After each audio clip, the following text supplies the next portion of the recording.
Well, first of all, nice to see you all, and those of you joining virtually, welcome. It's start to another year, and yeah, Josh's question. I'm assuming everybody can hear Josh's question. Yeah, so it's been a not an atypical off season for us. I think we try to keep the continuity that we can afford and decide to keep, as well as bringing in some additions that will continue our push for more trophies and what have you. I think with some announcements coming, I think the one today was a big one. I think we have two more coming in the next maybe 24, 48 hours. And then I would say we maybe have one more piece to add from there, and then we're done. But we feel really good about the group. Now they're into week 2 of preseason. The new guys are coming in and will continue to come in. I think by Saturday we should have the full group, with the exception of the one addition that maybe is yet to come. But feel really good about the group. I think if we get everything that we want in terms of how we start a season, this will be up there with maybe the deepest group we've ever had to start a season. In what sense? How do you see it that way? So I think contrary to last year, and I don't want to belabor the point of budget constraints and our model and going for it every year and what have you, this year I think afforded us a bit more opportunity to improve. We did have to make some painful decisions based on those rules, and again, those are well documented. And so, but for us, I think contrary to last year where we knew we would strengthen in the summer, I think for us Champions League is such a priority that we wanted to be in position to compete as of game 1. And that's not to say, as you know, we go for everything, but we felt like there is a higher priority on the beginning of the season than there was maybe last year. And for that reason, we have structured and planned in a way that we could make all of these additions that we want. And I think what you will see in the next few days, once the group becomes more complete, is you will see basically 2 deep in every position to enable us to rotate and compete on all the fronts we want to attack this year. What was a priority, John, in that roster construction that you felt you guys were lacking perhaps last season, and that you made an emphasis for this season? And if that one spot that you might still add, are you guys looking for a DP or like a bigger player for that role? Yeah, so I think for us thematically, what we saw, and I want to be clear, the season ended in a disappointing fashion, but I think overall my job is to look at with more of a bird's eye perspective and not look at one game and define a season, but rather the body of work over a season. And I think there were a lot of things that were really good. So this, again, is not some sort of revolution that we're talking about. We just felt like we needed some tweaks. I think for us particularly, what we have learned over the last 2 seasons with the number of games that we've had and the lulls that we hit in a season, largely because of the cost that we assume by going for it in every competition, we felt like we needed to develop a group that was younger and a bit more robust to be able to handle that, as well as deeper to allow the coaches to rotate a bit more. So I think for us, the priorities were to continue with our game model. I think thematically, we were looking for guys that can come in and have real presence and help lead. And I think we wanted to get younger, more mobile. And then again, on account of what we have learned the last few seasons, I think our ability to be better with the ball and control games with the ball in ways that we have at different points in our time at LAFC, but a bit more of an emphasis on that, and therefore recruiting players that achieve those objectives. And a DP, I'd be surprised if we bring in a new DP.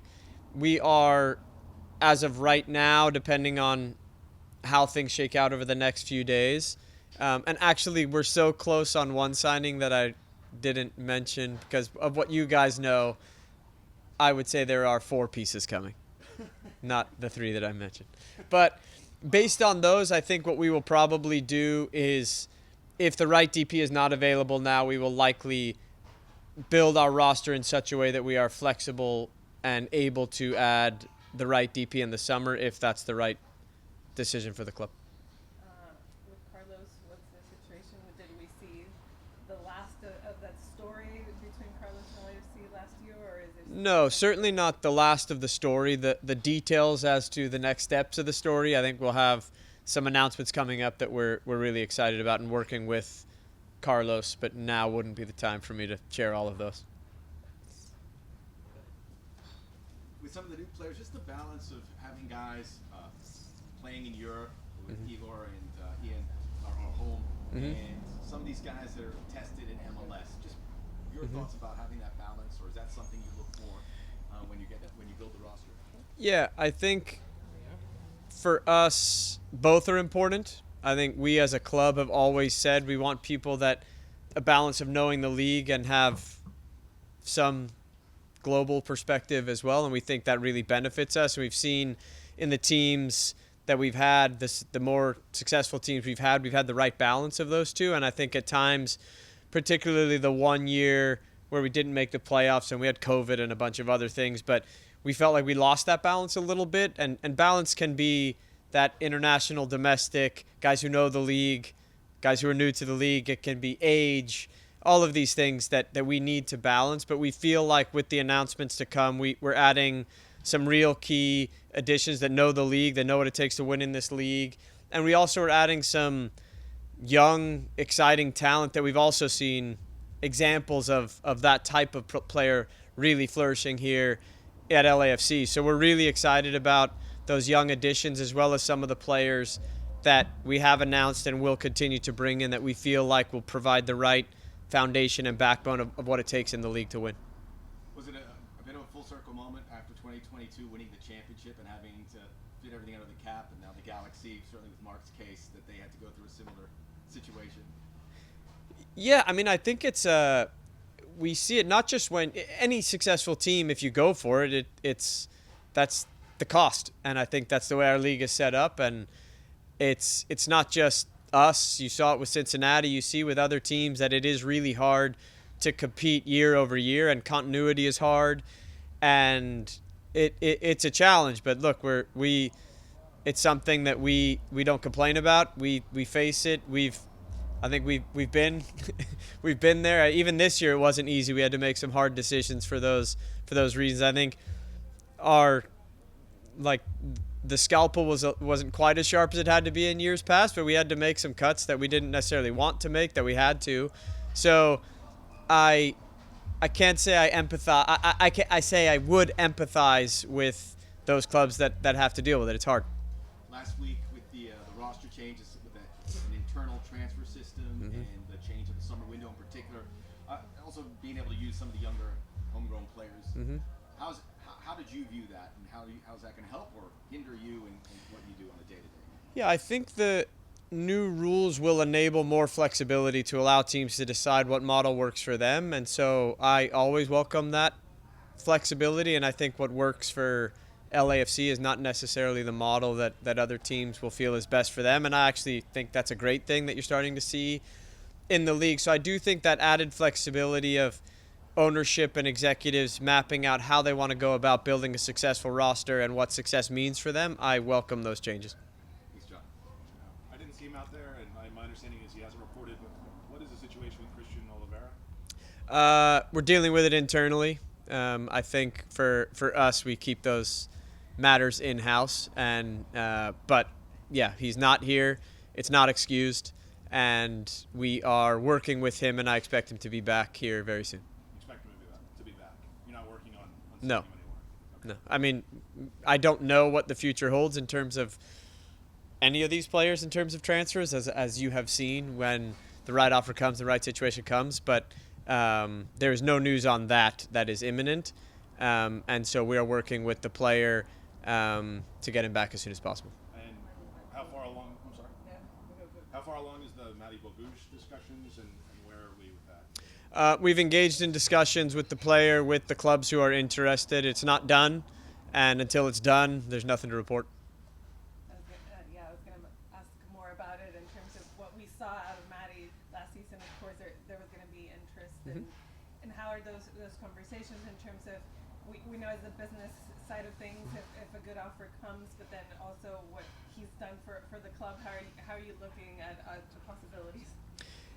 Yeah, look, if if last year was Maddie's last year at LAFC, I think it's a remarkable success story, both for the player and for the club. To think how far he came in 2 years is absolutely remarkable. And on the back of that, of course, there's going to be interest in players like Maddie. As I say, it's not done, so I don't have anything to report. But if indeed a transfer comes, it is only because Maddie agrees it's the right thing for him. And for us, it's never something that we want to do where one of the top players in our league moves on, but we understand it's a part of the business. We've spent half of this time talking about how you have to manage all of these things, and it's a part of it. But I think for us as a club, we've always embraced that challenge of who's the next guy to step up, and I think we're all really excited about some of the young guys. I think David Martinez is one that I know our supporters are rightfully really excited about. David certainly and the others will have to step up and meet that challenge of replacing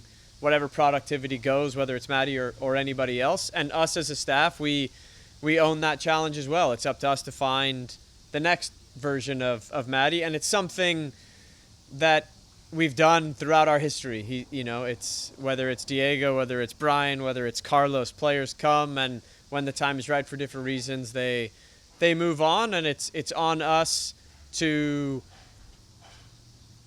provide the right players and the tools for the staff to succeed, because that's not going to be an excuse moving forward, and something that whether it's the exact same group of players, new players, the standards don't change here.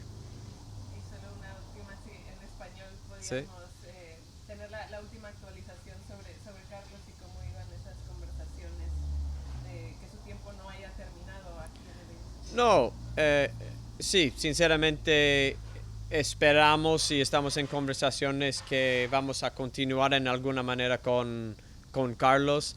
Él es una figura, casi la figura más importante en la historia de nuestro club, y nosotros queremos recognize lo que ha hecho por el club, y estamos en conversaciones en que podemos celebrar todo y la historia de LAFC y lo de Carlos, que está siempre unidos. Okay, we're now coming to online questions. Dave, go ahead.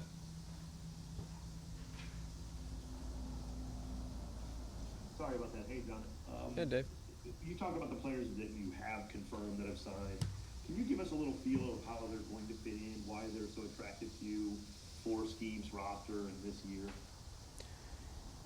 Sure. Do you want me to go through all of them, or do you have specific ones you want to discuss? Primarily the ones we don't really know yet. Like we all know how Jeremy see how well he is. Yeah. Obviously, maybe the top free agent things, but guys who are coming in that maybe we haven't seen and the fans haven't seen. Okay, sure.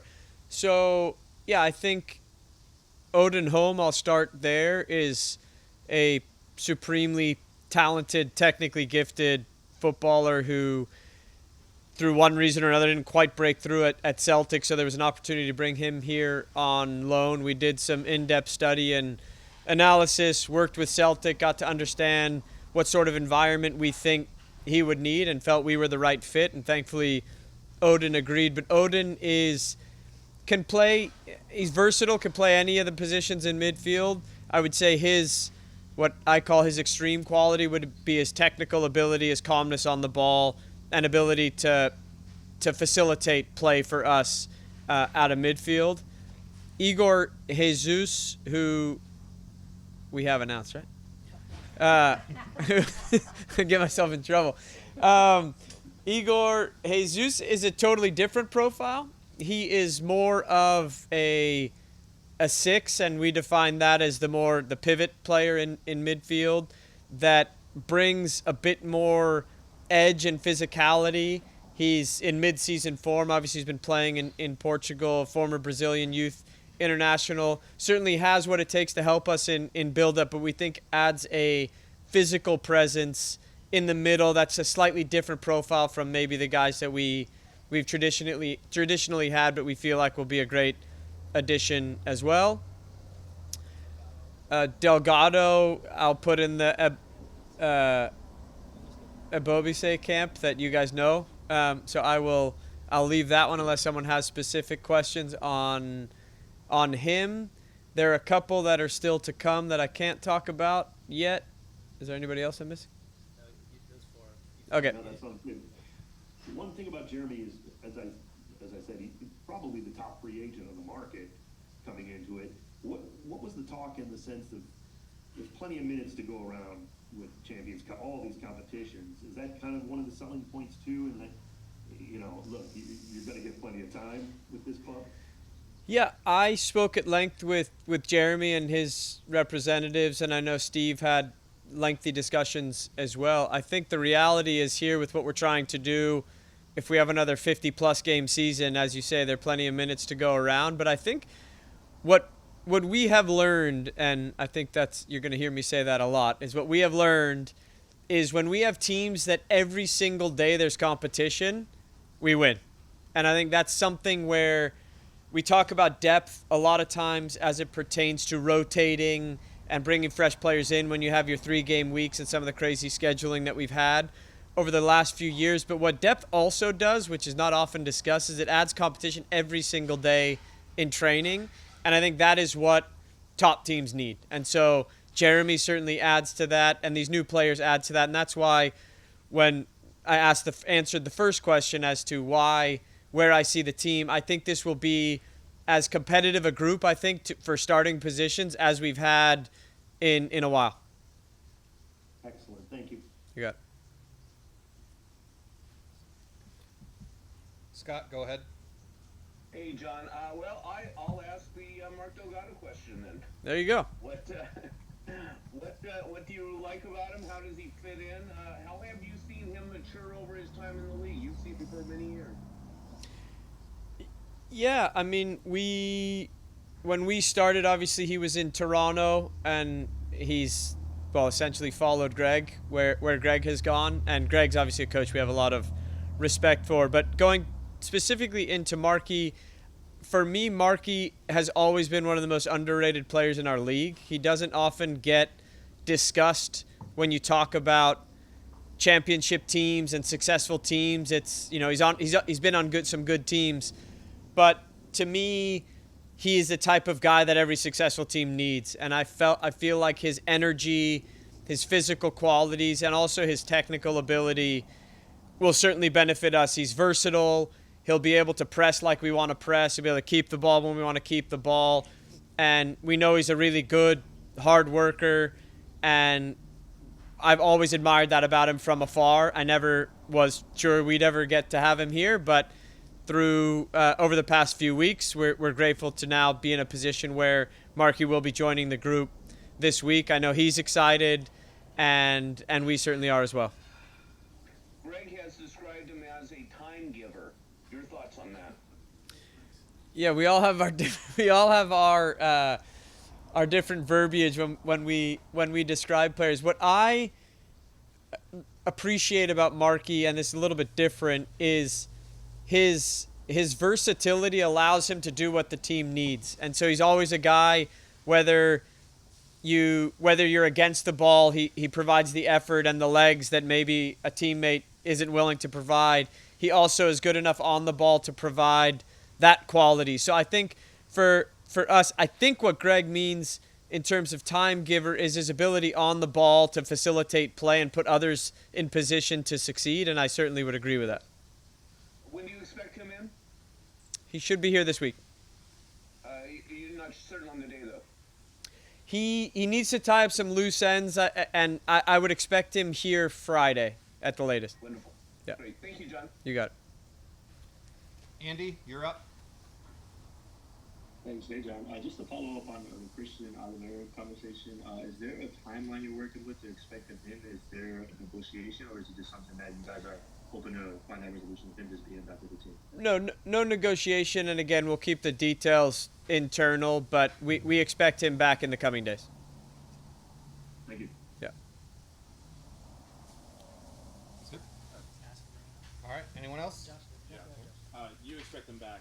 Is that mutual? Do you expect him back just because he's under contract, or does he have word that he's coming back into camp in the Both. next few days? Both. Yeah, he is under contract, and latest we heard is he's coming back. As far as Devin Martinez, he's listed as a midfielder, played more in the attack last year. Where do you see him fitting into this team in the best possible way? I think David's best position is an inverted right winger. So I think, like we've played previously with Carlos on the right with his left foot coming in, I see similarities positionally with David playing that role. He's versatile. He could play in a pinch. He could play as a 10. He can play on the left. He's done that for Venezuela and for us at times. But he is a phenomenally gifted 18-year-old. Yeah. Did he turn 19 yet? He's close. Still 18. Still 18. Yeah, I think next month he turns. Yeah. Is he better situated coming into the season than he was last year? Yeah, certainly. And I think that was key for us, was a full preseason with him, because he hadn't turned 18, so he couldn't come yet. And he was with his national team, so he started preseason late. Just when he was getting going, he had the back injury, which then put him back after he had scored the goal and then got sent off in Colorado. But the importance for us was that he's here, and he has come back in really good shape, really good frame of mind, and you're seeing the benefit of that. And I think we will see the benefit of that this season, that he'll have this focused period of training with the guys, because that's one thing that you lose with our schedule and the games we play, is there's not a lot of focused training times where we get full weeks to where the staff can get their hands on guys and really train on a consistent basis for a whole week. You mentioned 4 coming in. Is that 4 before the start of the season? Is that what your intention is? Or Yeah. That's, okay. Yeah.